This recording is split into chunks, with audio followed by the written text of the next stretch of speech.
Hello, and thank you for joining us for the second online public information center for the Windermere Road Environmental Assessment. My name is Megan Fontaine, and I'm with the Communications Division. I'll be moderating today. Just going to give everyone a few more minutes to get signed on for the webinar.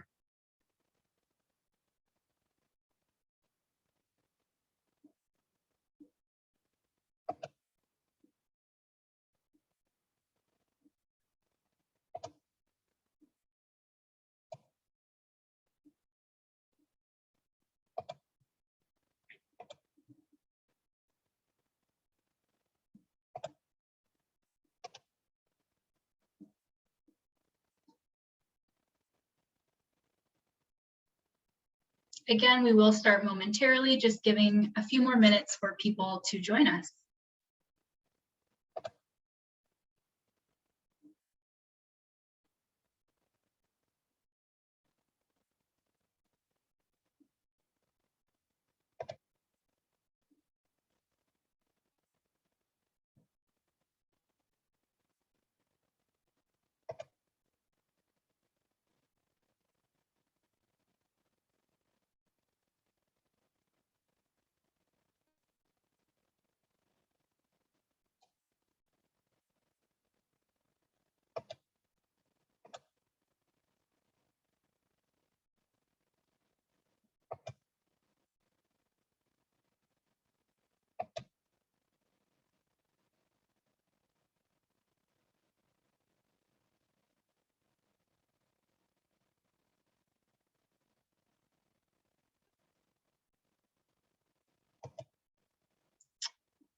All right, I think we will get started.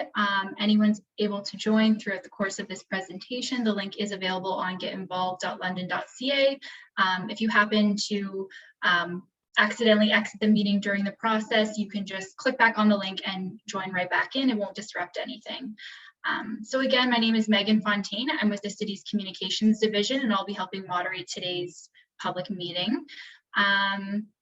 All right, I would like to thank everyone who has taken the time to participate today. I see we have Councillor Morgan on the call, and again, we appreciate everyone being here. We're also joined by your city project manager, Paul Yanchuk. Paul, if you can give everyone a wave. Hello, everyone.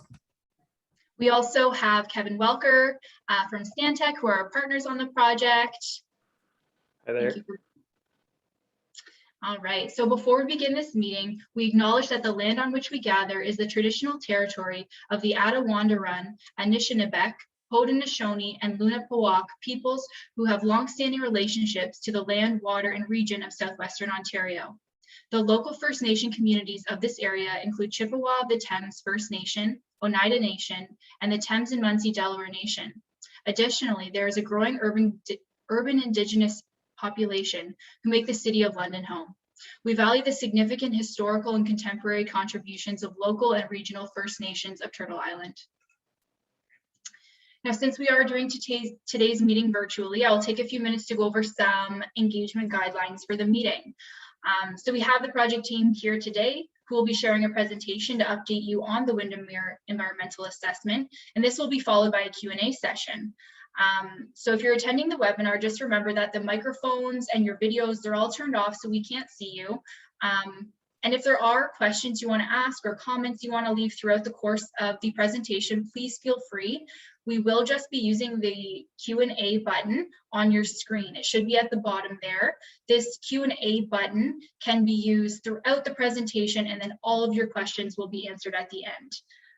We've actually disabled the chat function because we just want to keep everything nice and organized and streamlined in one area. So again, Q&A is your go-to throughout the meeting. What else do we have here? If you're on the phone listening to the webinar and you have a question, you can enter it on our project website. So on getinvolved.london.ca, there's an option to provide a question there, or you can even email your city project manager and we can receive it that way. I will keep all questions at the end of this meeting anonymous, so please feel free to ask what you'd like. We have enabled closed captions for this meeting, and while it generally pretty does a good job, it's not perfect. So if there's anything you need clarification on, please again use the Q&A box. I will keep an eye if those things come up and there is something you need us to be more clear about. And if you lose internet connection, again, just hop right back on the meeting. The link is available. Now, with that said, I'm just going to check in on our attendees and our question box, make sure everything's going smooth. Yeah, no questions so far. So with that, I will hand it over to Kevin to begin. Thanks, Megan. If you want to just pop to slide 3 there, that'd be great. Thanks. So the purpose of today's PIC or Public Information Center is to summarize the key materials presented at the first PIC, which was held on June 10th, 2021. We'll summarize the key public feedback we received, review the study area and study process, review the evaluation process, present the recommended design alternative, provide an overview of the next steps, and obtain public feedback. You can also learn more about the study by visiting getinvolved.london.ca/Windermere. Next slide. As previously noted, the City of London is undertaking a municipal class environmental assessment, or EA study, to identify improvements to the Windermere Road corridor. As shown on the map, the study area is located in the City of London along Windermere Road and along Richmond Street. The study area is bounded by Western Road at the west end of the study area and Dune Drive at the west intersection with Windermere at the east end of the study area, and the bridge crossing the North Thames River on Richmond Street at the south end. The goal of this study is to provide accessible conditions for all modes of transportation along the corridor within the study area and at the Western and Windermere and Richmond and Windermere intersections. Identify underground water main and sewers that need replacement, and assess the potential to connect active transportation from Windermere Road to the Thames Valley Parkway trail system. These improvements will support the citywide goal to improve the overall connectivity of the active transportation system throughout London. We know that there have already been some questions sent in about projects happening nearby outside of this study area that Paul would be happy to address during the Q&A session at the end. Next slide. The municipal class EA process frames the planning and implementation of municipal infrastructure. This study is identified as a Schedule C project and will follow phases 1 to 4 of the municipal class environmental assessment process. Social, cultural, and natural environments are considered during the study process, as well as community interests, agency requirements, and unique project issues. Consultation is ongoing throughout the 4 phases, and we welcome your comments and feedback at any time during this study. As you can see in the diagram, we are currently at the end of phase 3. This presentation will provide an overview of the alternative design concepts, environmental impacts and mitigation measures, and the recommended design alternative. Next slide.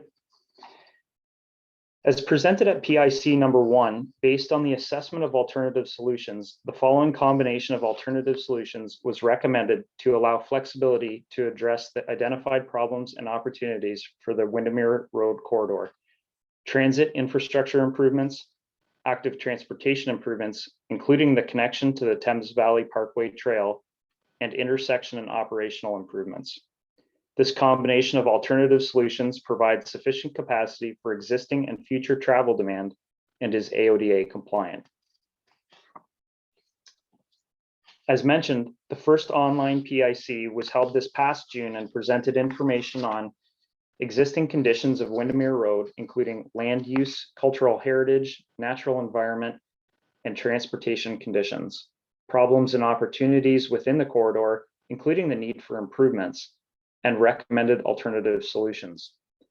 Approximately 40 comments were received from members of the public expressing support for improvements to implement accessible crosswalks, active transportation facilities, and improved intersection function for all modes of transportation. Following the PIC, the project team reviewed and responded to comments, confirmed the recommended alternative solution, continued consultation with technical agencies and stakeholders, and identified the recommended design alternative. Next slide. As part of the recommended alternative solution to improve active transportation infrastructure along Windermere Road and connecting to the Thames Valley Parkway trail system, 4 types of active transportation facilities from the Ontario Traffic Manual Book 18 were considered. On-street separated bike lanes. This option results in a portion of the roadway being designated for exclusive use by cyclists, often separated from the motor vehicle lanes by pavement markings or a physical barrier and signage. Physical separation restricts the encroachment of motor vehicle traffic into the separated bicycle lane. Some common types of barriers include flexible bollards mounted on concrete curbs and planter boxes. One-way raised cycle track. This option provides a one-way designated bicycle facility adjacent to but vertically separated from the motor vehicle travel lanes. A raised cycle track is designated for exclusive use by cyclists and is separated from the sidewalk. A raised cycle track is often implemented on high volume roadways to provide an extra barrier between motor vehicle traffic and a bicycle lane. Two-way raised cycle track. Similar to the previous option, a two-way raised cycle track provides a designated bicycle facility adjacent to but vertically separated from motor vehicle travel lanes. This option provides one lane in each direction of cyclist movement. A two-way raised cycle track is located on one side of the roadway. And lastly, a two-way shared use facility. This option provides a shared use facility where all types of users, such as pedestrians and cyclists, are expected to share the space on the path. The facility has signage to identify the space as shared use, and the facility is located on one side of the roadway. Next slide. A number of operational and intersection design improvements were identified for Windermere Road and the intersections at Western Road and Richmond Street. The improvements include provisions for active transportation facilities on Richmond Street north of Windermere Road, adjustment of the Windermere Road alignment from Western Road to Richmond Street, protected intersections for cyclists, crosswalks and cross rides, positive offset left turn lanes, median islands, and sewer and water main replacement. The image displayed on the slide shows an example of a protected intersection with a crosswalk, cross ride, and a raised corner island. Next slide.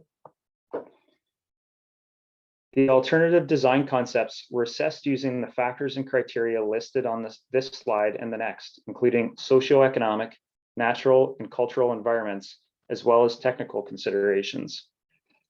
Comments received from agencies and stakeholders and members of the public have been integrated into the criteria as required. If there are any specific questions about these slides, we can come back to them at the end of the presentation. This slide lists the technical considerations and cultural environment factors and criteria. As mentioned, we can address questions related to this slide and the previous slide at the end of the presentation. To determine the active transportation design best suited for the study area, the project team divided Windermere Road and Richmond Street into 3 sections for analysis. The first section, Windermere Road east of Richmond Street, has existing on-street cycling facilities which share the road with mixed traffic. There are no residential properties fronting this section of Windermere Road, and there's generally more space for improvements on both sides of the road than in other sections. The evaluation of active transportation designs determined that option 2, one-way raised cycle track, is the preferred alternative design solution for Windermere Road east of Richmond Street. As mentioned earlier, this option provides one-way designated bicycle facilities adjacent to but vertically separated from the motor vehicle travel lanes. The cycle tracks would be implemented on both sides of Windermere Road. Next slide.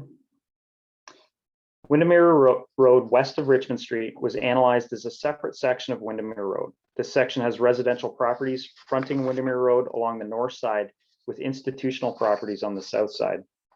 this section of Windermere Road has no existing cycling facilities. Similar to Windermere Road east of Richmond Street, the evaluation of active transportation designs determined that option 2, one-way raised cycle track, is the preferred alternative design for Windermere Road west of Richmond Street. This option provides one-way designated bicycle facilities adjacent to but vertically separated from the motor vehicle travel lanes on both sides of the road. The final section of the study area is Richmond Street. This section has no residential properties fronting Richmond and has few institutional properties adjacent to it. This is a higher traffic volume road than Windermere and has a bridge crossing over the north branch of the Thames River. The Thames Valley Parkway Trail System is located on the south side of the bridge crossing east of Richmond Street. The southbound bridge over the Thames River does not have enough physical space to accommodate a cycling facility and is considered a constraint on the design. The evaluation of active transportation designs determined that option A, two-way raised cycle track, as the preferred alternative design for Richmond Street. This option provides a two-way designated bicycle facility located on the east side of Richmond Street, adjacent to but vertically separated from the motor vehicle travel lanes and separated from the sidewalk, except on the bridge over the Thames River, where it will be a shared use facility. Slide. So this slide presents the proposed improvements for Windermere Road west of Richmond Street. The improvements will include a one-way raised cycle track and a sidewalk on each side of Windermere Road. The cycle track will be separated from the roadway by a curb and a buffer area, and a tactile strip will be installed between the cycle track and the sidewalk. The slide also displays the proposed improvements at the Windermere Road and Western Road intersection, including a protected intersection with setback crossings which position cyclists further away from the motor vehicles. Raised corner safety islands, which provides physical separation between the queuing cyclists and the turning motor vehicles. A mountable corner apron will be included to accommodate larger vehicles that need more space to turn. Pedestrian islands, which provide a refuge area between the cycling facility and the roadway. So pedestrians will first cross the cycling facility, then wait on the pedestrian island prior to crossing the roadway. Separate cross rides and crosswalks to improve safe intersection crossings for both cyclists and pedestrians. And adjustment of the Windermere Road centerline alignment to limit property impacts to the residential properties on the north side of Windermere Road. This slide also includes the Windermere Road and Perth Drive Canterbury Road intersection. And the proposed improvements will include separate cross rides and crosswalks to provide safe intersection crossings for cyclists and pedestrians. Improvements will also include two-stage queue boxes to accommodate cyclist left turning movements. The queue box is located between the crosswalk and the cycling facility. People cycling would complete a left turn by traveling straight through the intersection, then entering the queue box. Once permitted, they'll proceed by making a through movement across the intersection. Transit stop locations along Windermere Road will be confirmed during detailed design. It should be noted that some street trees will be impacted along Windermere Road to accommodate the improvements. Improvements along this section of the corridor will also include the replacement of the storm sewer due to material condition and age. The new storm sewer is recommended to be placed under the Windermere Road eastbound lanes. The existing sanitary sewer is also recommended to be replaced due to age. The existing sanitary force main will need to also be replaced to accommodate the construction of this new sanitary sewer. It is recommended for the new sanitary sewer and force main to be installed in their current location. Next slide.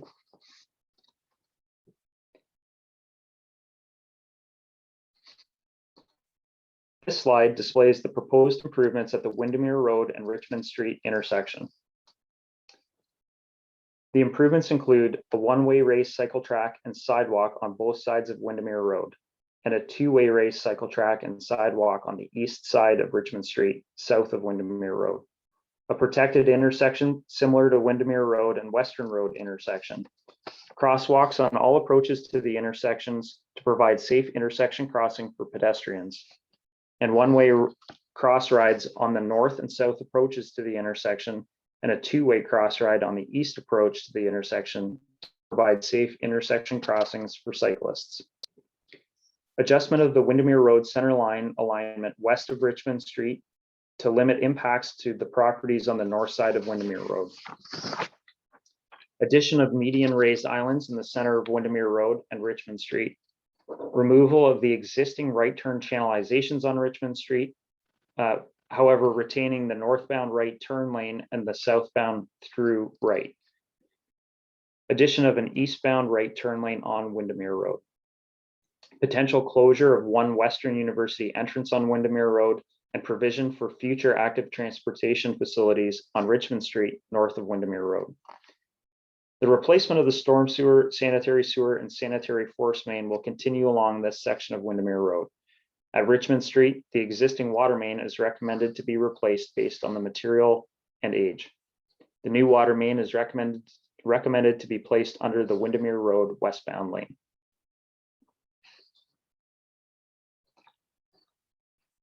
This slide displays the proposed improvements for Windermere Road east of Richmond Street to Dune Drive.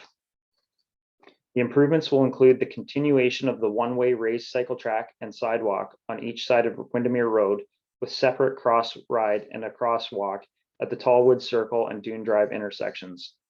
The one-way raised cycle tracks will transition to the existing on-street cycling facilities east of Dune Drive at the study area limit. The replacement of the storm sewer and sanitary sewer will continue to the west of Tallwood Circle, and the replacement of the water main will continue along this section of Windermere Road to Dune Drive.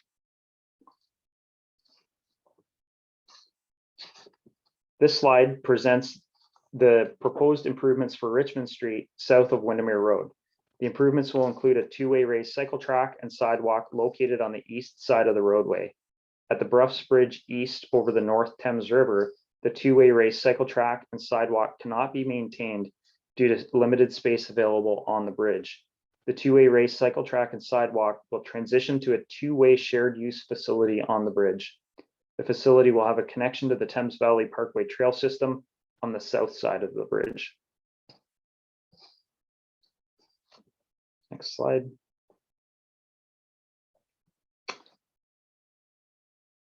This slide displays the recommended preliminary design cross-section for Windermere Road west of Richmond Street. The 2-meter wide cycle track will be separated from the roadway by curb and a 1 meter wide buffer, and there is a 0.6 meter wide tactile strip installed between the cycle track and the 2 meter wide sidewalk. In constrained areas, some of the widths will be reduced to minimize property impacts. From Western Road to Perth Drive and Canterbury Road, the cycle track will be reduced to 1.2 meters and the sidewalk to 1.5 meters. Next slide. This slide displays the recommended preliminary design cross-section for Windermere Road east of Richmond. The cross-section will generally be the same as Windermere Road west of Richmond, with a 2 meter wide cycle track separated from the roadway by curb and a 1 meter wide buffer, and there will be the 0.6 meter wide tactile strip installed between the cycle track and the 2 meter wide sidewalk. In constrained areas, some of the widths will be reduced to minimize property, grading, or other infrastructure impacts. On the north side of Windermere from Richmond Street to the west of Tallwood Circle, the cycle track will be reduced to 1.2 meters and the sidewalk to 1.5 meters. For a short section between Tallwood Circle and Dune Drive, the cycle track will be reduced to 1.5 meters and the sidewalk to 1.5 meters, and the buffer will vary from 1.0 to 1.2 meters. On the south side of Windermere Road from Richmond Street to west of Dune Drive, the cycle track will be reduced to 1.2 meter and the sidewalk to 1.5 meter, and the buffer will vary from 1 to 1.2 meters in width. Next slide.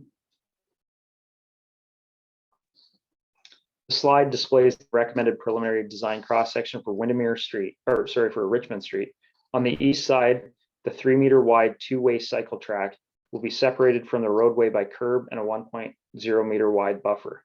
There will be a 0.6 meter wide tactile strip installed between the cycle track and the 2 meter wide sidewalk. On the west side, a 2 meter wide sidewalk will be separated from the roadway by curb and a 1.5 meter wide boulevard.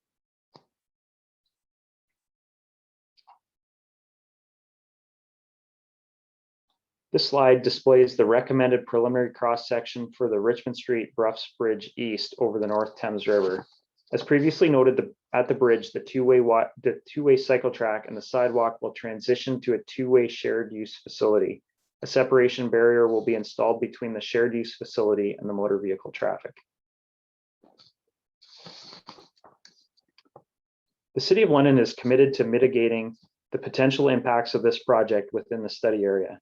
The recommended design alternative will be subject to final assessment of impacts, and preliminary mitigation measures will be recommended in the environmental study report, along with commitments to future work. These commitments will be based on City of London policies, standards, and best practices, and will be refined during the future design phase. The mitigation measures will be implemented during and following construction with appropriate monitoring programs in place. Following this PIC, the project team will complete the next steps identified on this slide. Review and respond to comments received from agencies and members of the public.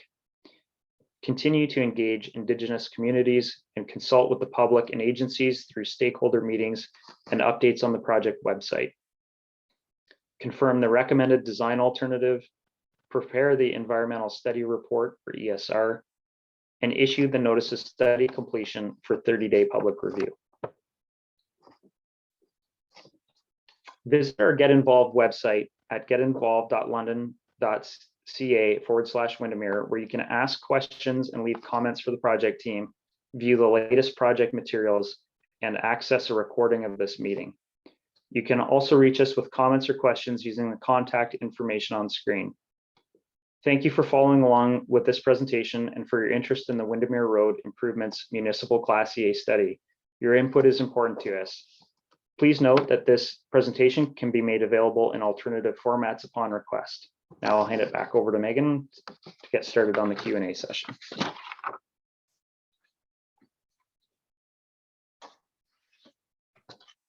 Thanks, Kevin. So that went pretty quick, but now we'd like to open it up on the floor for anyone who has questions or comments. We're welcome to go back to slides if you want to, zoom in or talk about something in more detail. So yeah, please feel free to enter a question. We do have one that was sent through earlier in the meeting related to bike lanes on Windermere Road. This comments around the current bike lanes on Windermere, which start nowhere and merge into regular car lanes and start again. The comments around this being dangerous. Can we make the bike lane connected throughout Windermere instead of the existing plan? We'd like to.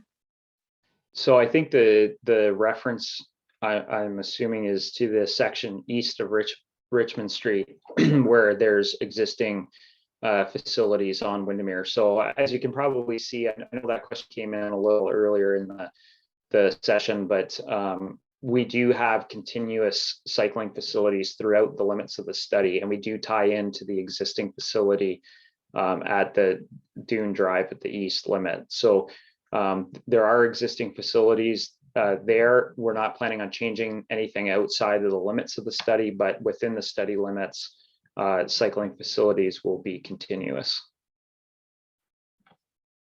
I hope that answers the question.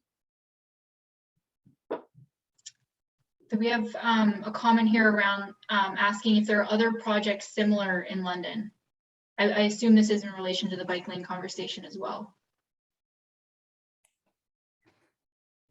Maybe I can answer this question. So in terms of cycling facilities, most of the projects that have been either planned or constructed right now are considering cycling facilities, accessibility standards. But yeah, if the person could be more clear on what exactly, what kind of exactly similarities they meant, I can provide more details. Yeah, sure. If you want to provide more clarification with regards to similar projects in London, just let us know if there's an element you want us to speak to, and then we can follow up on that one. More questions coming in here. This one around maintaining overhead power lines at the intersection, or if there's a preference to go underground. Yeah, so certainly there are some utility impacts throughout this project, and I think we will be working with London Hydro to really establish what's in conflict with the proposed works, and work with them to understand what the solution to that is, whether that's continuation of the existing overhead or going under. So it's really part of sort of the next phases of the design as we confirm this solution. Thank you. Another question here. So how much land will be lost for property owners east of Richmond? So it might be best to go back to the slide showing that section, Megan. There is a bit of delay as I click through these, so bear with me. It takes some time.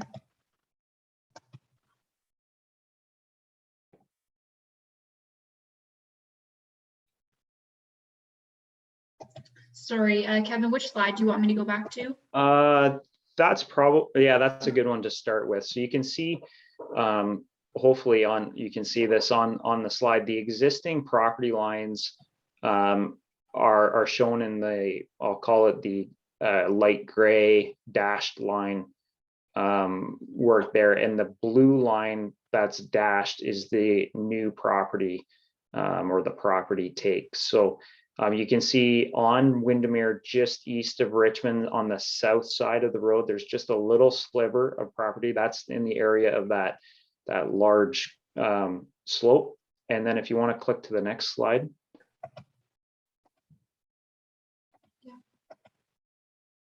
You can see just a little bit of additional property on the south side of Windermere. So what we tried to do was we tried to maintain the preferred design treatment, those widths that I was talking about as I was presenting it, as much as possible. But in order to limit impacts, to property and vegetation within the right of way and utilities, we really tried to still provide, you know, as much of that as that preferred design as we could, but we did constrain things in some areas to really limit that impact. So that's what we've done here, and you can see that we really don't have a huge amount of property take within the corridor to implement this project as a result.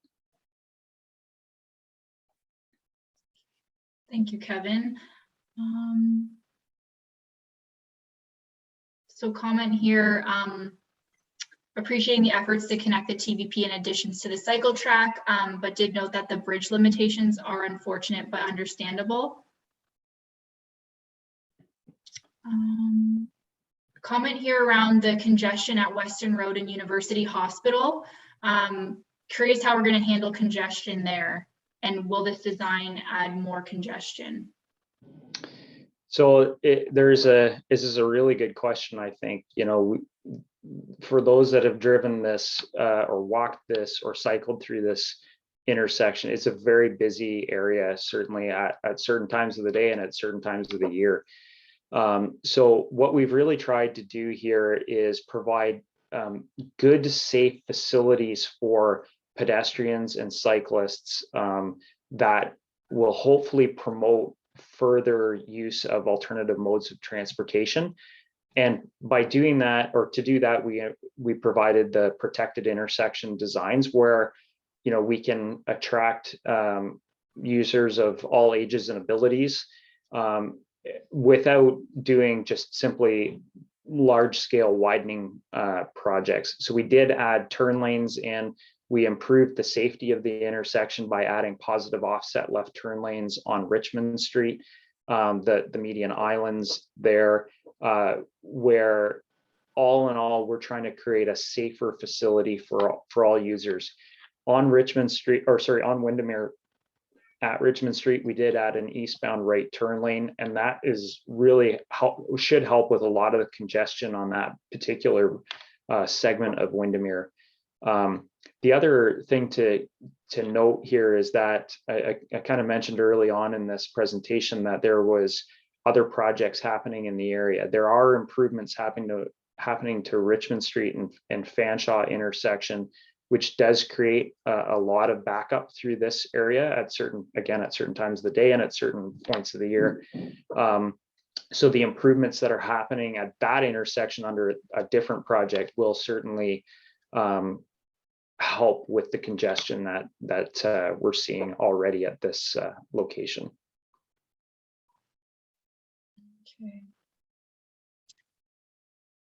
Okay, so some more questions. So the slides and the detailed designs, yes, they will all be posted online. Question around cycle tracks planned north of Windermere. Are there any? I can answer this one maybe. So as Kevin mentioned, the city is currently planning the improvements at Fanshawe Park Road and Richmond intersection, which will be with the southern limits to Jacks Way Crescent. And the city is also planning to connect the cycling facility from Windermere north to Jacks Way Crescent. So the short answer, yes, we're planning, and we'll just have to determine whether this will be part of the Windermere Road detailed design or whether it's going to be a standalone project. But we just try to time both projects, right? Windermere Road and Fanshawe Park Road, to kind of make that connection timely. Thanks, Paul. Are there any considerations for cycling priority signals at Perth and Windermere? Not really, no. So the way the facility is designed, we really kind of created the separate cross rides and the two-stage queue boxes. So the cyclist traffic will be able to move with the green signals on the regular traffic lights. The one thing that I guess I would kind of point out about that is we really tried not to have separate phases for the cyclists, but still give them safe areas to operate. So in this, if you're, say for example, you're headed westbound on Windermere and you wanted to go into the hospital property, that left turn lane, currently you'd have to merge with traffic to make the left. In this design, you don't have to do that. You can go straight into the queue box, reposition, and go straight through the intersection when Perth is on green. So the problem with going with cycling priority signals is it does then interrupt the flow of other traffic, creates more congestion, and actually reduces some of the safety for the cyclists as a result. So we try, it's a fine balance, I think, here, and we've tried to acknowledge that, certainly we want to create safe facilities for all users, but we do also still have to balance the volumes that we have for traffic, and in addition to the active transportation facilities. Thanks, Kevin. Another question here about considerations being made for snow maintenance on those raised cycle tracks.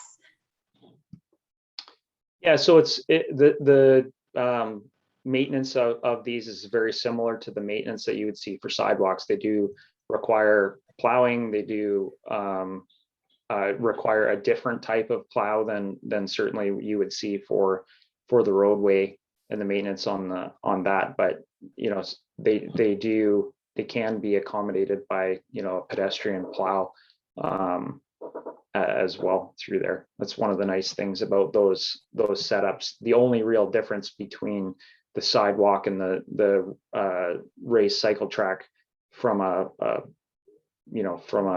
vertical separation, they're at the same level. They just have that tactile strip or mountable curb placed in between them. Thank you. Okay, question here. Will the traffic lights along Windermere, Richmond, Western be synchronized to allow traffic to move through? As right now, it's kind of like gridlock at certain times of day. Yeah, so there's, I kind of mentioned this already, the north, Richmond Street, sorry, further north of this project at Fanshawe has improvements. And the city is moving forward with an upgraded signal control system that should, we should start to see improvements through intersections like these, as each of the improvements are done as part of this job and as part of other projects as well. Okay, question again around cycle tracks. Will the Windermere cycle tracks connect right to the painted bike lanes? The painted bike lanes seem to only start a bit east of Dune Drive. Yeah, that's correct. That's where we are tying into that existing cycling facility just east of Dune Drive. So we did carry the cycle tracks through that Dune Drive intersection, and then they do come down into the roadway and connect to that existing cycling facility there. So it will be continuous. Thank you. Okay, some comments here around the intersection and some suggestions that there should be an underpass at Western Road in Sarnia. Safety issues are not sufficiently being addressed and will only add more safety issues as it's a major intersection. Questions around why are cyclists being given priority? Traffic in North Richmond does not have the room. Yeah, so I mean, I think, the historical treatment for projects like this has been widen the road and widen the road and widen the road. Every time we get more volume, we need to widen the roads. And I think what we're trying to do and what society is recognizing with the climate change emergency declaration as well, that we do need to create better, safer facilities for other road users. And by creating those safer facilities, we do encourage people to use the alternative modes of transportation. If we simply continue to widen roads and not recognize that others modes are important, that they're really designed to take the pressure off of the corridor from a motor vehicle perspective.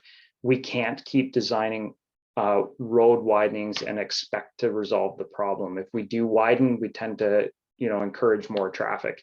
So I think it's important for us to recognize that the corridors are all road users, that they need to be safe and functional for all road users. And that's sort of what this project is really trying to accomplish here. Megan, to answer the first part of that question about the Western Road and Sarnia Road intersection, so the city has initiated a separate environmental assessment for this intersection, and it will address the challenges that intersection has, including how busy it is and the pedestrian and vehicle movements as well. So this is a separate project, and we are looking for the improvements in that area. Thank you, Paul. Question around the discussion about Western and Windermere. Someone's just asking if we can go over that again. Will that be a protected intersection? Western and Windermere will be a protected intersection design as well. So there are bike lanes existing on Western Road through that intersection. So we do create new cross rides, the protected islands, raised islands in the corners, and do tie into that existing system. One of the things that's important about that intersection, I touched on it a little bit, was the alignment shift. So right now that Windermere Road alignment creates a very tight corner in the southwest corner of that quadrant of that intersection. So right at the corner of the bridge, and there's guide rail and really not a whole lot of room for pedestrians in that corner. So we did shift Windermere Road to the north so that we could not only create a better refuge area in that corner of the intersection, but also get a better guide rail treatment in that corner of the intersection, and then shifted it to the south of its existing alignment, east of Western Road. And that was designed around essentially not impacting those properties as significantly on the north side as if we kept it straight through there. So it improved the skew angle a little bit at that intersection as well. So several benefits in doing that treatment. Thanks, Kevin. I wondered, is there a slide we could pull up and we could speak a little more about the pedestrian safety elements at an intersection? Sure. Yeah, so we can either go to Richmond or Western Road. Either of those are probably good options. Okay, just going to flip back here. We'll just take a moment.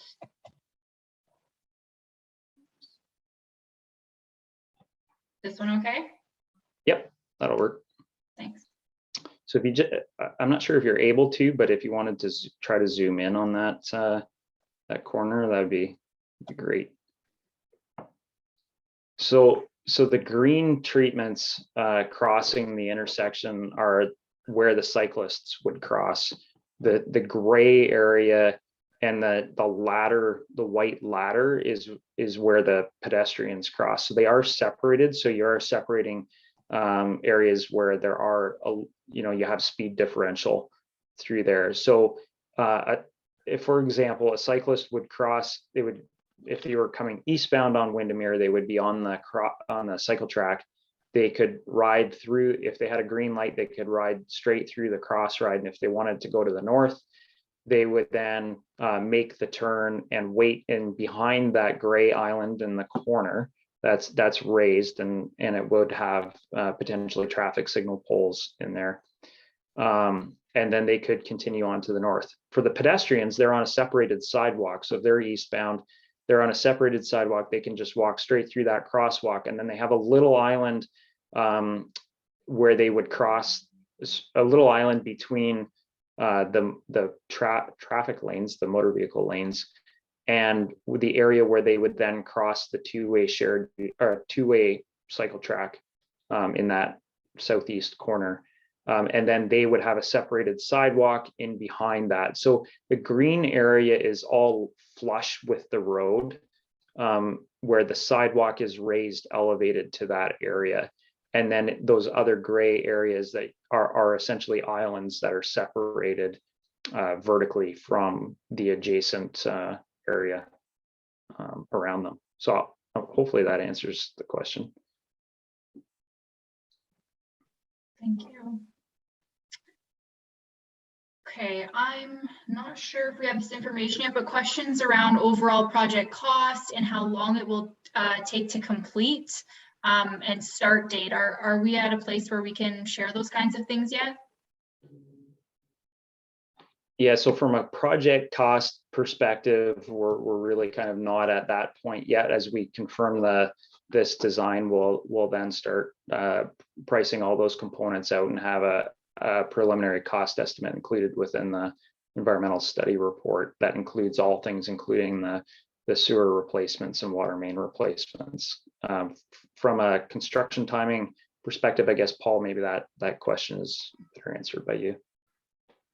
Yeah, so once we complete the EA, the next stage will be a detailed design that we're planning to start early spring 2022, and then get everything ready, including the property acquisition for the 2024 construction. Thanks, Paul. And yeah, with regards to construction impacts in the area, the project manager will be in contact with property owners, will be sending letters, and there'll be meetings ahead of the construction as well in the future. So lots of opportunities to learn more about construction and what we're doing to help mitigate some of those impacts closer to the start date. Okay. Questions around cycling counts for the intersections and vehicle counts in these intersections, and what those volumes look like? Yeah, so I don't have the numbers right in front of me. We do have counts for both pedestrians, pedestrian, cyclists, and traffic. You know, certainly I think everybody recognizes that this intersection has high traffic volumes on it. The things to consider around that, however, are which way that they're turning, widening out the road to do that does not necessarily improve the overall levels of service that you would see through an intersection. So as an example, if you have a heavy volume on a left turn movement, you know, a lot of the thought process is, well, you just widen it and make a dual left turn. But unfortunately, dual left turns, as an example, create its own separate traffic phase. So they are the only ones moving on a left turn on a green light. So that delays everything else. Everybody else is sitting on a red light at that particular time. So we have to be careful, because widening doesn't necessarily translate to better improved operational performance through the intersection. So we have looked at it. We have, certainly accounted for the fact that, there are poor levels of service for a lot of different movements within this corridor. So, it is a fine balance of how we do go through these jobs. But one of the things to remember is a lot of cyclists may not use this intersection because it's not currently a comfortable environment for them to operate. And I think that that's what, if you build it in a safe, comfortable environment for people, they will use it. And we are near a university, so we do certainly see a lot of movements from both pedestrians and cyclists in and around campus. And certainly, there's been dialogue with Western around, how to get students and teachers and faculty to the university and to the hospital. And so, certainly all of those things are considerations in a project like this. Thank you. Now there's a question here around construction, the impact of ambulances trying to access the hospital and what that might look like. Yeah, so certainly that's going to be a consideration during the detailed design phase that they'll have to consider. We have talked to LHSC and Western, both of them, prior to the PIC and prior to the first PIC. So that certainly will be something that will have to be considered. I mean, there's a lot of residential properties within this section as well that that access will have to be maintained. So while maybe we'll have lane closures or disruptions related to traffic in that way, ambulances may get priority so that they're able to actually access this area, even though it may be under construction, perhaps closed to other traffic. Again, the traffic staging hasn't been determined at this point in time, but obviously we want to make sure ambulances still get to the hospital in a safe way. So we'll make sure that there's conversation with them at that time. Thanks, Kevin.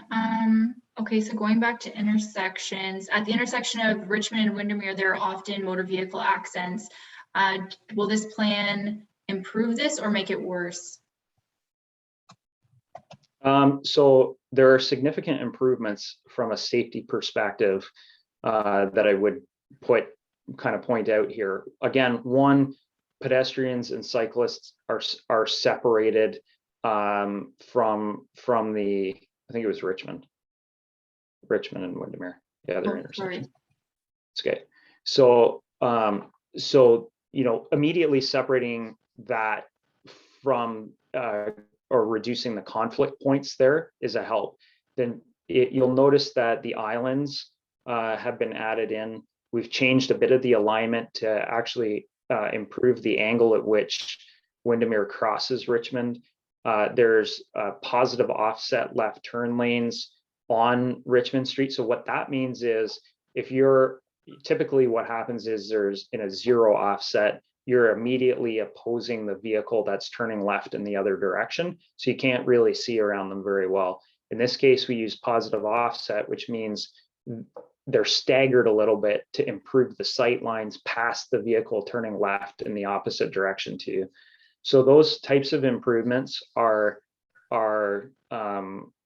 important to the overall safety and functionality of the intersections. The other element was the introduction of the median islands on all four legs at Richmond Street. So that allows us to put in additional traffic signal heads. And when we do that, we're actually able to do protected left turn movements. So, you know, when you get an advanced traffic or an advanced left turn lane, that left is called a protected left when there's no traffic opposing in the opposite direction coming towards you on a green light. They're on a red, you have an advanced left to make the safe left turn.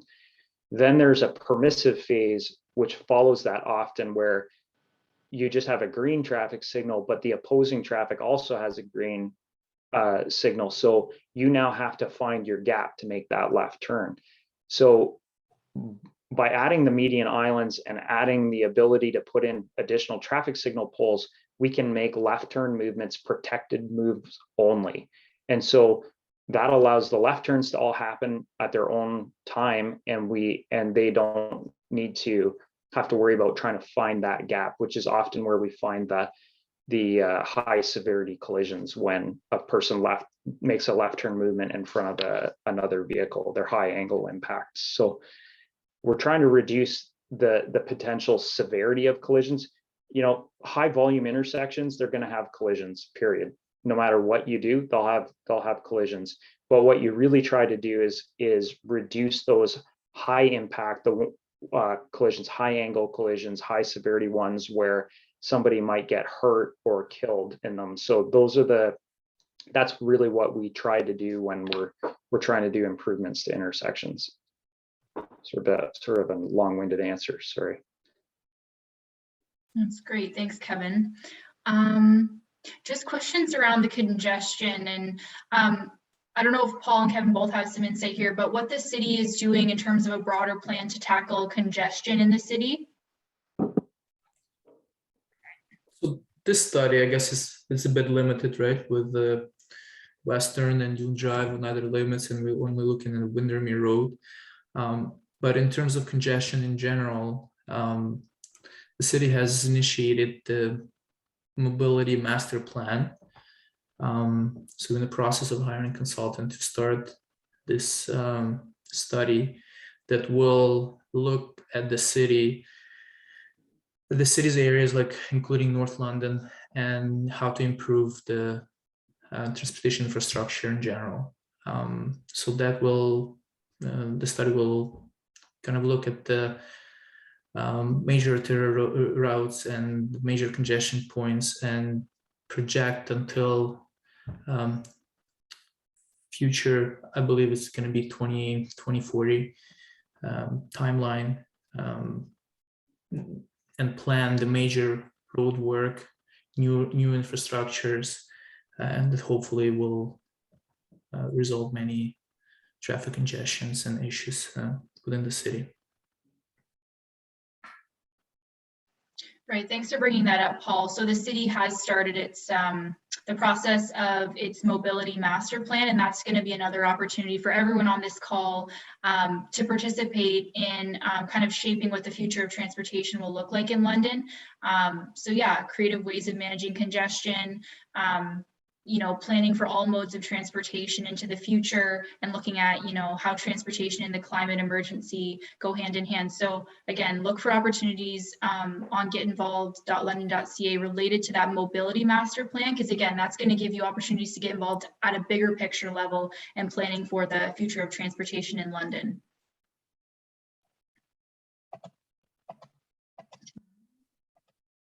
No more questions in the queue right now, but again, we're all here, happy to answer anything else or discuss comments if you have any. We'll still stick around for a little bit.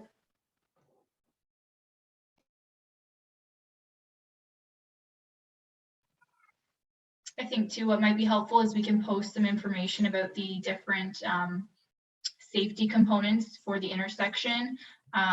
We can include some of that on our Get Involved site following this, just so everyone's kind of really clear on the different built-in safety features that have been added.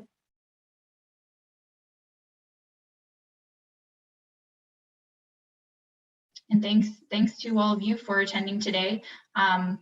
Again, the conversations are really important to have around the different design elements and what this is going to look like. As always, you can continue to post comments on the Get Involved page, or email Paul or Kevin directly with your feedback. Again, it's really important in shaping these designs that really do have an impact on us all.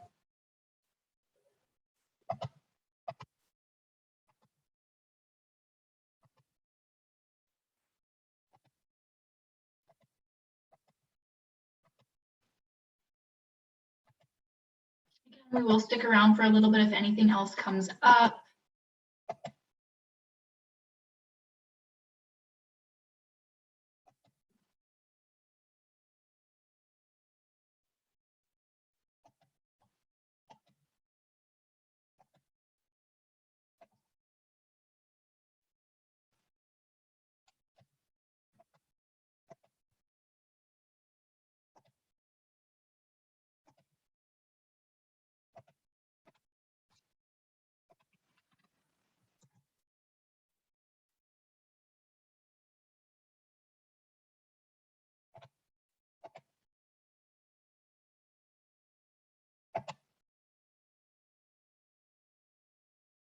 If there's any slides you want us to go back to so you can take a closer look, we can zoom in. Happy to, take another look at the slides. Okay, question here. Will it be a grass and a curb between the cycle lanes and the road, or will there be other barriers? Yeah, it'll just be a curb with either a grassed or a hard surfaced boulevard between that and the cycle lanes. It's going to be an area where it's wide enough for poles and signage as well to consider.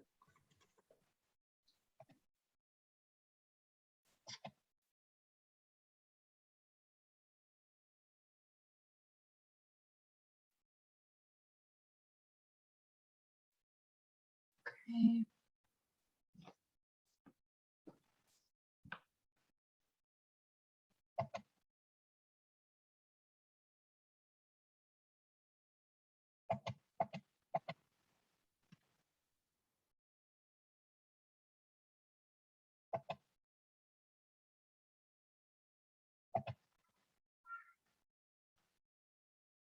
Some comments around, the focus on cycling facilities.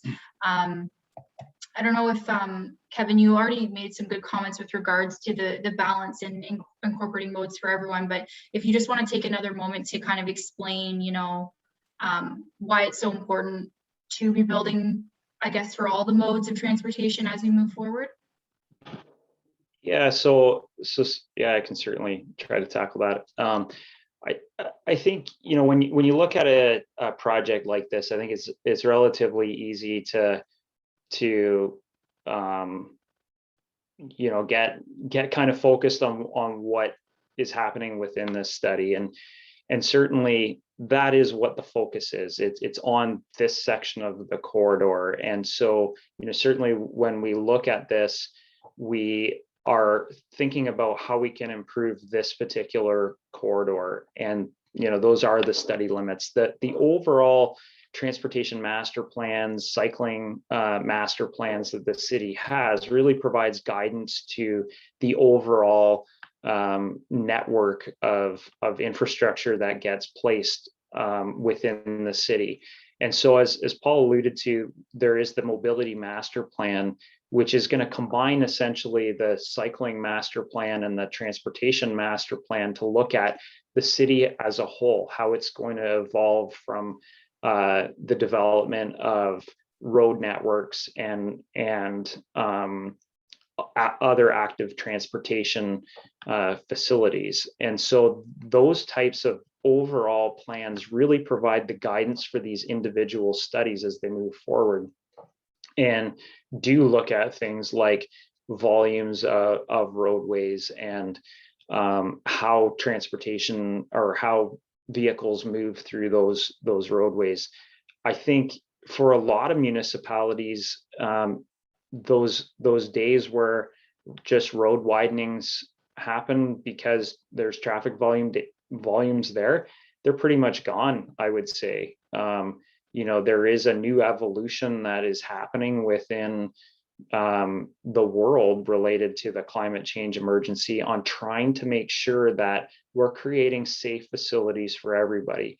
And that includes the motor vehicle traffic, but it doesn't mean that we necessarily have to continually widen the road networks. We have to do things smarter when we look at how we're expanding the facilities that we have, and trying to make sure that we are, making sure people want to use transit, that people want to walk, that people want to cycle, that when we do drive, that we are being able to do that in a safe environment. I certainly understand, the concerns around the congestion that's been experienced at this intersection, or this corridor and this intersection. A lot of what you see in this area happens because of things that are happening in other parts. I talked about the Fanshawe and Richmond intersection, which creates a significant backup from Masonville Mall through this section at certain times of the day. And again, certain times of the year. I certainly drive this section a lot, so I know what it's like through here. And the improvements that are going to be happening at that intersection are designed around relieving congestion there, which will help this intersection immensely as well. So, again, I think the mobility master plan is a good document to go forward with, because it'll really help provide, I think, a really informed guide on how the city can move all of the modes of transportation throughout it. That's great. Thanks, Kevin, for that. A couple more questions coming in now. So will the project at the CP tracks at Adelaide and Central have any serious impact on traffic here?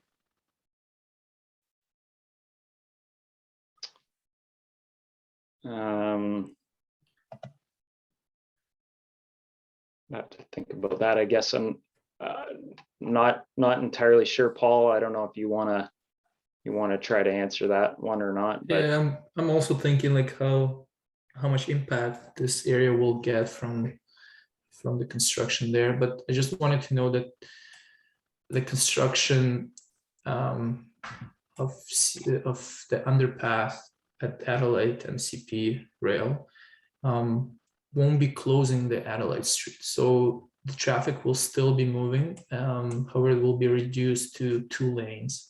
So 1 lane in each direction. So there will be definitely congestions on Adelaide Street, and thinking, the travel patterns, it might bring more people cutting through Windermere. But it's hard to tell until the construction happens, and I think the flows. Yeah, long term, I think there's going to be a significant benefit to it having that section completed. I think anytime that we do construction projects, I mean, there was just one at Sunningdale and Hyde Park Road that forced a lot of traffic over to Wonderland Road.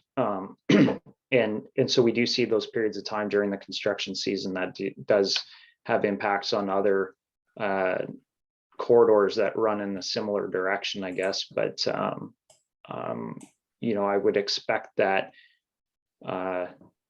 you might experience periods of time where it's not going to be the best. You'll have increased traffic on certain corridors, but I'm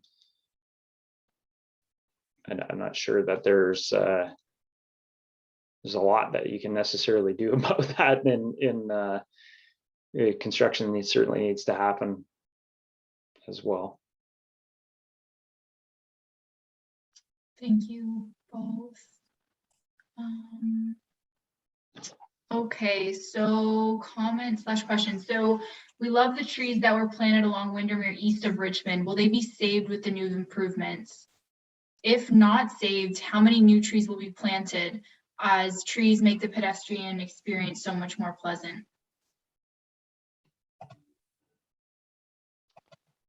I guess I'm not 100% sure yet. That's one of those mitigating measures that I was speaking about earlier in the presentation, that certainly we try to avoid impacts on vegetation where we can. I don't think I necessarily have an answer. It's certainly a consideration to make sure that we at least try to avoid them if we can. I mean, sometimes, again, these projects, you have to have room to build them and stuff as well. So, but those mitigating measures will be documented within the environmental study report and commitments to future work. I guess we could add, Kevin and Ms. Paula here, that we have done a tree inventory so that the trees are documented, and we will be looking closely at the needs for replacements as well. Thanks, Paula. Questions just around cycling in the winter. Are these facilities set up to, situate someone to cycle safely in the winter time? Yeah, so I guess being behind the curb and not being a part of the roadway is one area where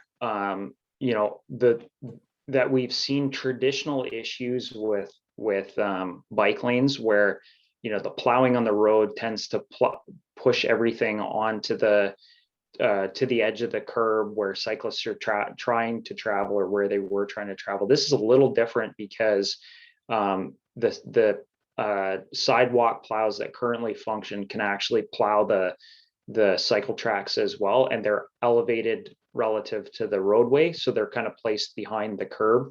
They can be maintained differently. So the understanding is that these will be maintained throughout the winter. And do you see a reduction in cyclists in the winter? For sure. But I think, again, it's something that can be maintained differently than what we've traditionally seen in the past. Just to add to Kevin's comments, so as city strives to build more and more cycling infrastructure, our road operations, who's looking after the snow removal, they're also looking into potentially even increasing their budgets to provide a higher level of service during winter. So whether it's salting the road, cleaning the cycling facilities, and we also monitor the use of the cycling facility to kind of project the need for the maybe more frequent or prioritize the snow plowing and snow operations at those cycling facilities. Just giving an example, on the Riverside on Dundas Street, where we built a brand new two-way cycle track on the south side. That location being close to downtown and a lot of people using as a commuting route, we have prioritized the snow removal along that stretch. So similarly, the Windermere Road will be looked at as well. Thanks, Paul.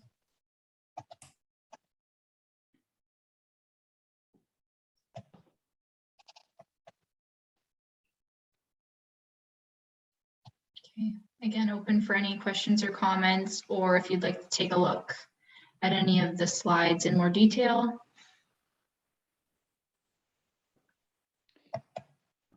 Yeah, so again, I think the future study that we're referring to is really around the improvements to other road networks, other portions of the road network through this, not just this particular corridor that we were referring to. So again, the mobility master plan looks at will look at movements around the city on all corridors, and not, I guess, not just Windermere Road itself. Windermere, this is the expectation of, certainly in the next little while, the planned improvements for it. And that stretch between Windermere Road and Fanshawe Park Road on Richmond Street. So this is not going to be like a separate study per se, because usually the environmental assessment is required when we looking to acquire property, and our preliminary kind of look at this section identify that we won't need additional property in order to extend, let's say, the cycling facility. So there's plenty of boulevard space on the east side of Richmond where we could potentially extend the two-way cycle track from Windermere all the way to the Fanshawe Park Road, or the limits of the Fanshawe Park Road project. So yeah, hopefully that clarifies a few questions that were asked. Thanks, Paul.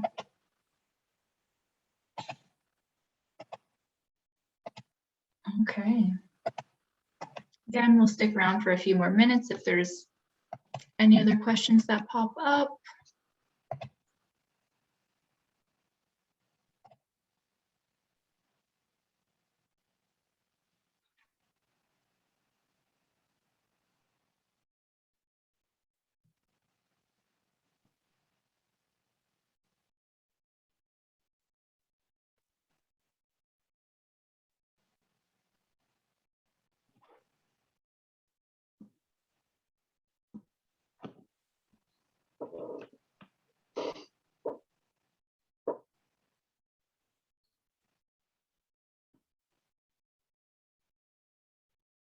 I guess some continued concern around, how cyclists interact with vehicle traffic at the intersections.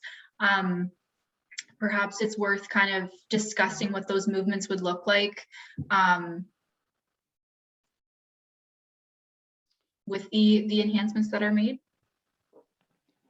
Yeah, so I guess one of the things that perhaps isn't maybe being understood about this is that the cyclists are not making turning movements or merging movements with traffic. They're doing that behind raised islands in areas where they all, to cross the road, all they have to do is go straight. So so any of their turning movements happen all in these protected spaces behind curb. So if you're, say, heading westbound on Windermere approaching Richmond, even the straight through movement, they will have a small jog behind the curb, and then they won't cross that until they're on a green signal. And then they can immediately merge with the cycle track on the receiving side. If they're trying to go westbound and want to go south, they would then pull in to that turning area, still behind curb, not merged with traffic. And then once they get a green signal, once traffic is stopped on Windermere Road, then they can cross Windermere heading to the south, and then merge onto the two-way cycling facility. So, it's not like the traditional movements that you see. We don't have to have cyclists merge into traffic or pull across bike boxes and merge into traffic and then wait and do any movements really with traffic. They're all separated from it. So these areas, again,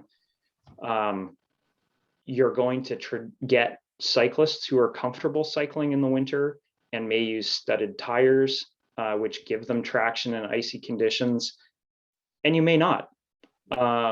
You know, and through here, the cyclists that are comfortable, the commuter cyclists that are comfortable with those riding in those types of conditions, are going to do it, and the ones that are less experienced are probably not going to do that. Okay. And I wondered, from a driver perspective, once a protected intersection is put in place, what changes from a driver's perspective? Really nothing. The movements, the straight through movements are the same as they are. They still just stop behind a stop bar.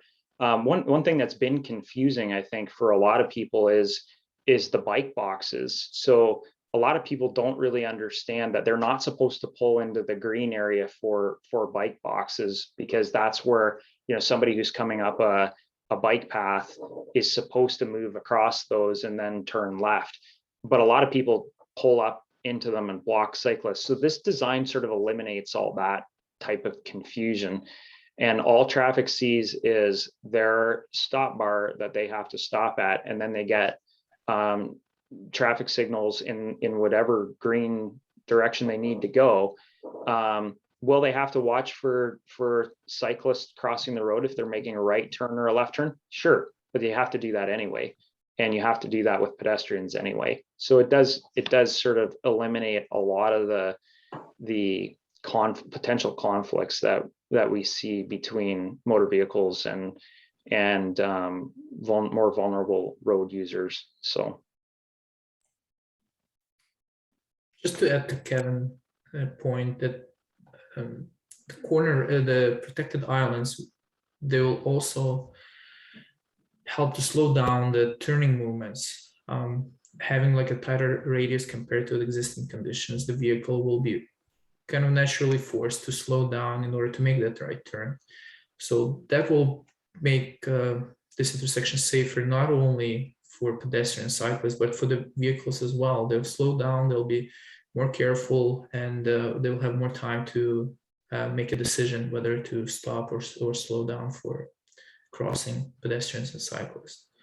So like we find that those corner radiuses being much tighter, they'll improve, they'll have their own benefits as well. Thank you. Yeah, I think it's really helpful to kind of walk through those safety features and how those intersections are really going to feel different with this kind of design put in place. Question here that may be more related to detailed design, but do you expect any significant grade changes, for example, more than 2 feet? So, yeah, we will have some areas where we're going to have either embankment, a little bit of embankment widening, or we're going to have cuts. So as you go up the hill to the east on Windermere, that large cut slope that exists there will get pushed back a little bit, and in that particular area there are some hydro poles that exist within that zone and will need to be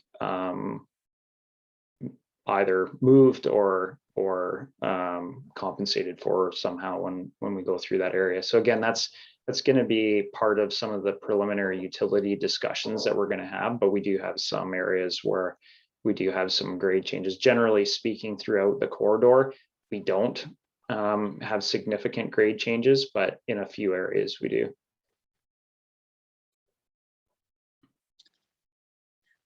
Just some comments about the fact that the intersection, there's like a hill in the intersection, and like how that can cause safety concerns for people. So, you know, if you do choose to cycle or drive or walk, how, like, is there anything built into the intersection that helps with the fact that there's a hill, and how that, you know, maybe in winter conditions can be more slippery?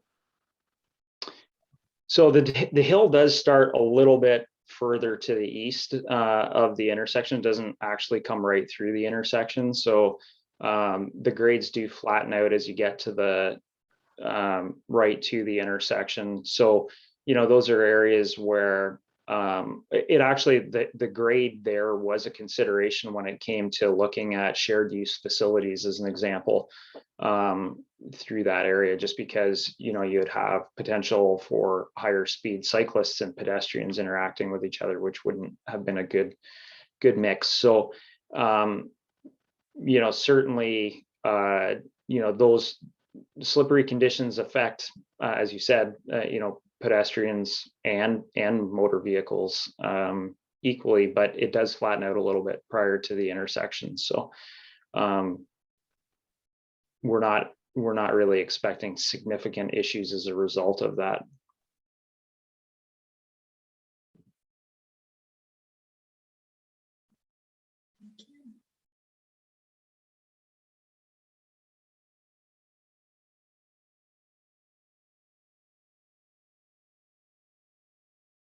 Again, open for more questions and comments.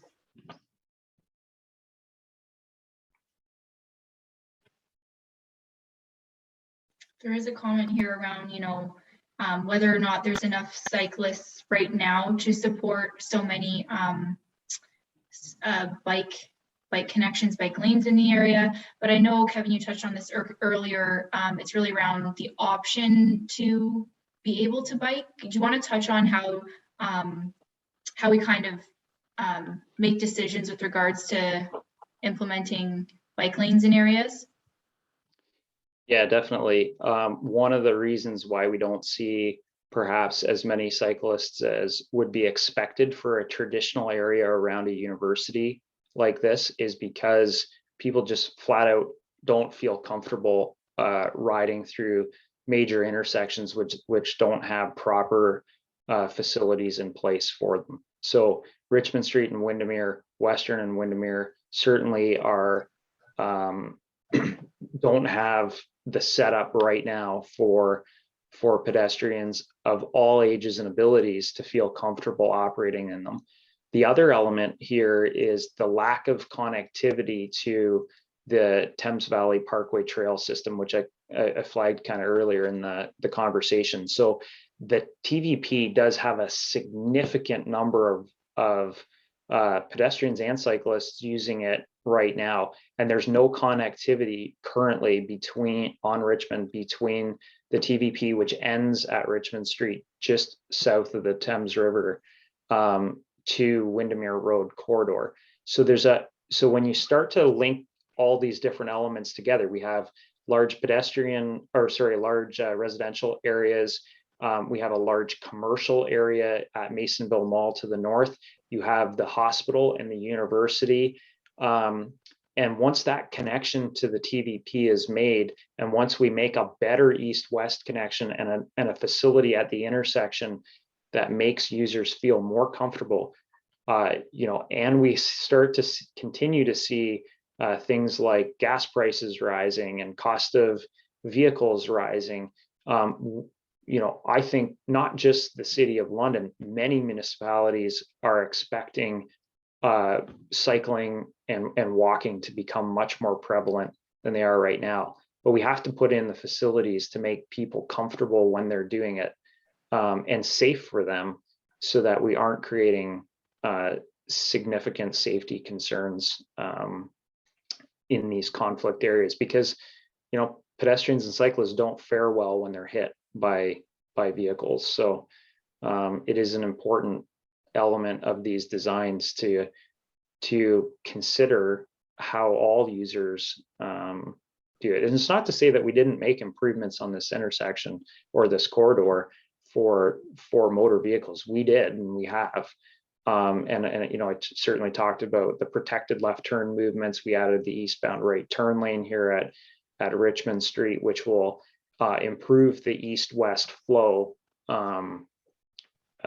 here as well by reducing the amount of vehicles that are queued up within that lane. So if you imagine right now that eastbound movement, what happens in that eastbound, we have a through right lane. So traffic in that, if they are turning right and are stopped by a pedestrian, they block all the through movement that's happening there.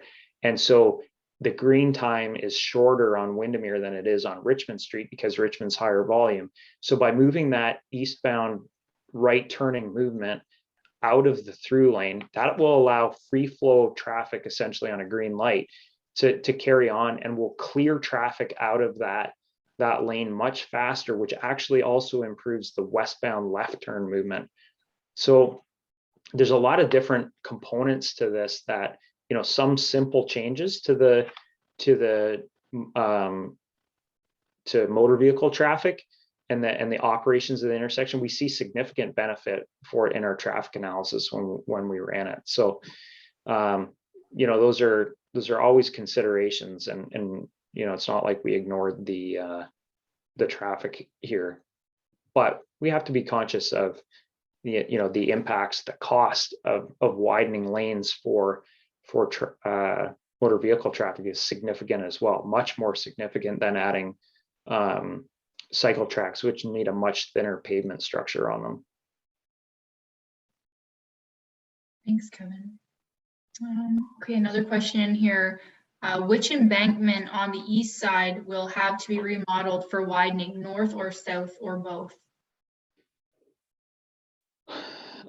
So there's a couple of spots. I'm not sure exactly which one you're talking about, but there is the cut slope as you go to the east, just as you're kind of coming up the hill on the right side. There's the slope in that area, so that will get cut back a little bit further, and that's one of the reasons why there's a property take identified there. And then as you go a little bit further, when you get into the Tallwood Valley area, so the piece between Tallwood and Dune Drive, where the environmental area is there, that's another area where we've tried to constrain the cross section to make sure that we're not significantly widening that and impacting vegetation in there or the drainage infrastructure that exists in that area. So there is some widening, but it's a little bit more limited. Thank you.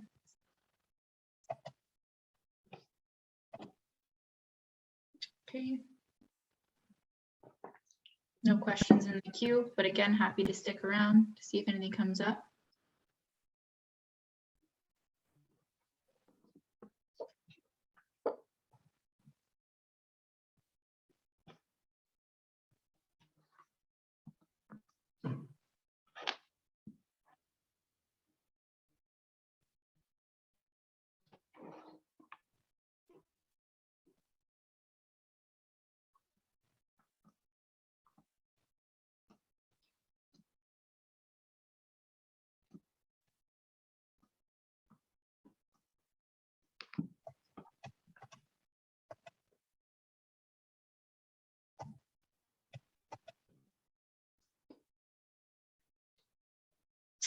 Okay, question around trees. Will any well-established trees be compromised by this design? And if so, can they be saved? That's a good question. I think, you know, there is a likelihood that there's going to be trees impacted throughout the corridor as a result of this. You can see on the shot on the screen, actually, there's some that are on Windermere on the south side, west of Richmond Street, that are impacted. Generally, we try not to impact trees as much as we can. Unfortunately, the really well-established ones you're not able to transplant, but certainly we look at compensation plantings that happen as a result, and obviously they're not the same sort of age, but certainly it's kind of somewhat the best we can do to try to get the infrastructure in. It's a bit unfortunate though. Comment here just around the pedestrian experience getting across the intersection of like a wider road like this. Maybe could you just speak again to what it's going to be like for a pedestrian to walk to cross the intersection? Sure. So yeah, it's a really good point. As we do widen roads, more or as road widenings have happened in the past, a good example of that is Commissioners and Wellington, which is a pretty difficult intersection to cross as a pedestrian. So we do actually use vulnerable road user walking speed. So it's a lower walking speed, average walking speed than we actually used to use in design. So when we do look at traffic signal timing, we do consider walking speeds that are, I guess, less than what they used to be. Walking significantly wider roads is definitely a problem. One of the other things that is a problem in a lot of cases is channelized right turn lanes, where motorists are actually looking the wrong way. They're looking to their left when they're actually going to the right, and we do see a lot of conflicts and collisions with pedestrians in channelized right turn lanes.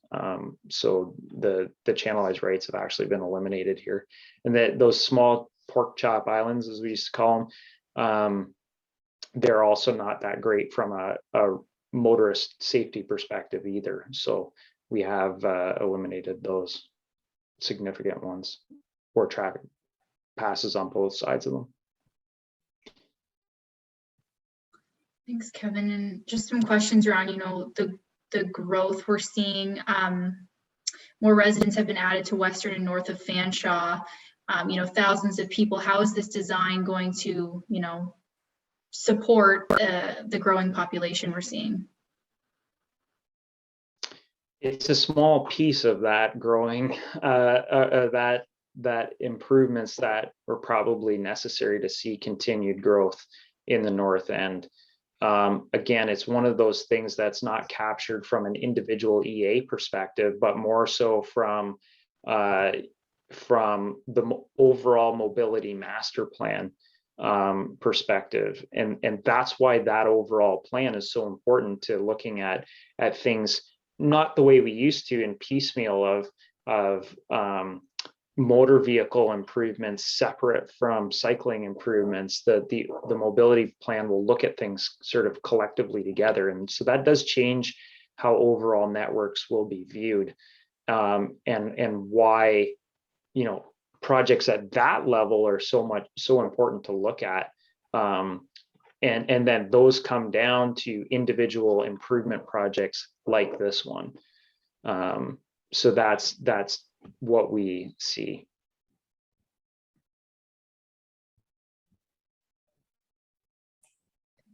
So it is a priority, I guess I would say, in kind of short. It's a priority of the cities to look at things holistically going forward.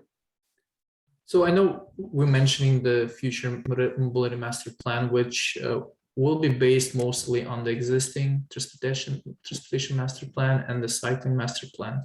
So as part of this project, we were leaning towards recommendations that were developed through the previous versions of transportation master plan and cycling master plan. So those master plans, they kind of helped us guide through the selection of facilities, whether we need the bike facilities or not. And it was more, I believe, Kevin, you talked more about this in the first PAC. It's not a random decision to put a second facilities through the Windermere Richmond intersection or along Windermere at all. The city also has a guide, complete street design manual, which is a helpful tool for the planning and for these type of projects. So we kind of that guide kind of developed already what kind of facilities need to be considered for these type of roads, like Windermere Road, and cycling facility, pedestrian facilities are one of the important ones. Thanks, Paul.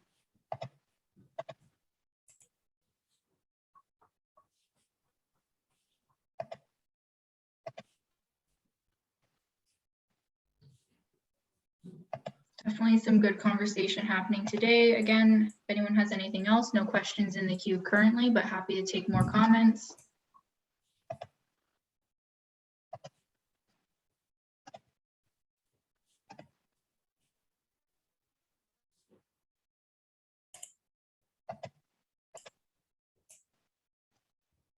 I see we have a few of you still with us. We appreciate that.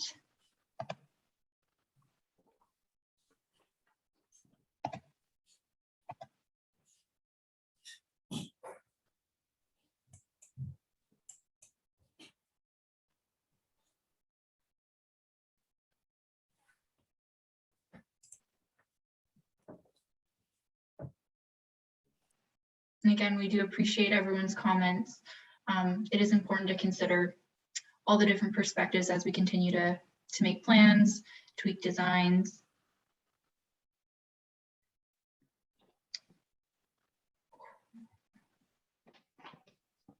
Questions around success of green cycle lanes. I think you might be speaking to like cycle tracks in London. Have we seen success with the use of those to date?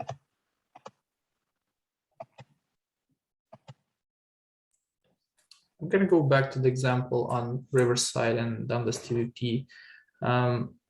So that project was completed last year between the Kensington Bridge and Wilson Avenue. And we continue to extend the cycling facility all the way to the Dundas place. And even now, before even the facility is, the project is complete, we see a significant increase of cyclists, and not only like experienced cyclists or commuters, but people with kids when their carriages in front of their bikes using that facility, because that facility is safer. It feels safer and it is safer. And the similar facilities we're proposing for Windermere Road corridor between Dune and Western Road. Another example is Dundas Street cycle track. This being a very busy road in downtown core, we managed to provide a much safer cycling experience with the protection. In that example, the protection was like a physical barrier with a curb and flexible bollards. But this is another example of a successful project that had significant increase of cyclists using that facility since it was constructed. I also know that there is a counter installed on Dundas cycle track that actually shows how many cyclists been traveled through that area in daily basis. So it's also nice to see. We can monitor the actual cyclist counts and compare to previous use. So I find it very helpful to provide a well-designed infrastructure, and you'll see that people will use it. You're also seeing a tremendous increase in volume within the Thames Valley Parkway trail system since the bridges over the Thames have been constructed. So that connects you over as well to North London Fields, and there's just huge usage on that through a lot of the year as well. So maybe winter volumes aren't going to be quite as high, but certainly 3 of the 4 seasons you're going to see pretty high volumes, and having that ability to connect up to this area and hopefully in the future beyond all the way up to Masonville Mall will be I think increase the volumes of cyclists significantly.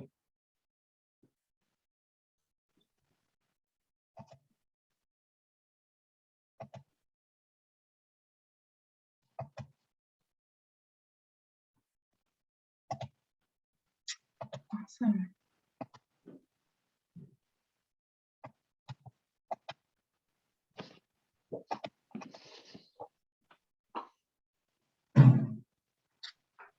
All right, I think we'll give another minute or two if there is any final comments, questions. But just a reminder that this entire webinar will be posted to getinvolved.london.ca/Windermere. So you can share this webinar with your friends, with your colleagues, with your own networks.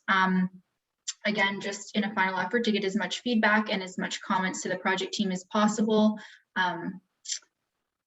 We will continue to take questions directly via email. You can either email Kevin or Paul with your direct questions, concerns, or comments, or you can post them on our Get Involved page. There is a question box, which will be right beneath this video, which will be live as of tomorrow.